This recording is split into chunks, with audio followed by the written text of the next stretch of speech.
Wazazi wametakiwa kuchangamkia fursa ya elimu ya ufundi ambayo inatolewa kupitia mpango wa elimu ya ufundi stadi unaotolewa kwa vijana wa kike nchini kupitia vyuo vya ufundi stadi VETA. Mpango huo ambao unafadhiliwa na serikali kupitia taasisi ya wanawake na Samia umelenga kuongeza ujuzi kwa wanawake ili kujikwamua kiuchumi na kuweza kujiajiri kupitia fani mbalimbali. Akiongea wakati wa hafla kukabidhi nyumba iliyounganishwa huduma ya umeme kupitia mafunzo ya wanawake na Samia, Katibu Tawala wa Wilaya ya Mkinga Mwanamoya Kombo amewataka vijana waliopata mafunzo hayo kuyatumia katika kuleta mabadiliko kwenye jamii. Nyinyi sasa hivi mnatakiwa muwe mfano wa kuigwa kwa watoto wenzenu, kwa vijana wenzenu ambao tayari nyinyi mmeshapata elimu, kwa sababu sio kitu kidogo.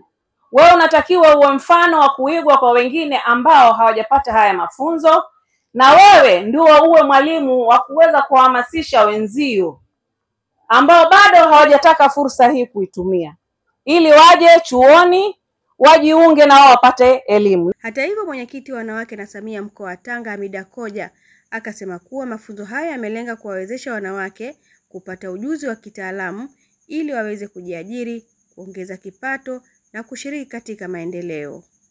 Kwa hiyo ndugu zangu, tusifanye lele mama.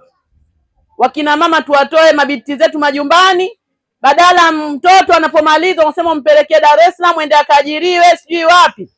Sasa muda huo umekwisha. Ni muda sasa hivi wa kuwapeleka watoto wetu VETA.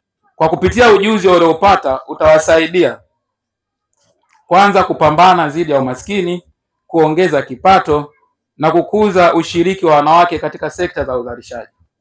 Naye mmoja wa wahitimu wa mafunzo hayo, Hawa Mau, akaeleza namna ambavyo mafunzo hayo yalivyoweza kuwajenga na kuwabadilisha kimtazamo. Tunafurahi kusema kwamba mafunzo haya yametubadilisha kifikra, kimatendo na kimaisha. Leo hii wanawake wengi tunao uwezo wa kufanya kazi za kiufundi ambazo awali zilionekana ni za wanaume pekee. Mfano hai ni kazi ya kuunganisha umeme katika nyumba tuliyoikabidhi leo. Kazi iliongozwa na walimu wetu wa VETA, lakini ikitekelezwa kwa kiwango cha juu na sisi wanawake waliohitimu mafunzo haya. Jumla ya wanawake 2000 waliopo katika mkoa wa Tanga wamesajiliwa na kupata mafunzo ya ufundi stadi katika vyuo vya VETA vilivyopo kwenye wilaya mbalimbali za mkoa huo. Amina Omar, Daily News Digital.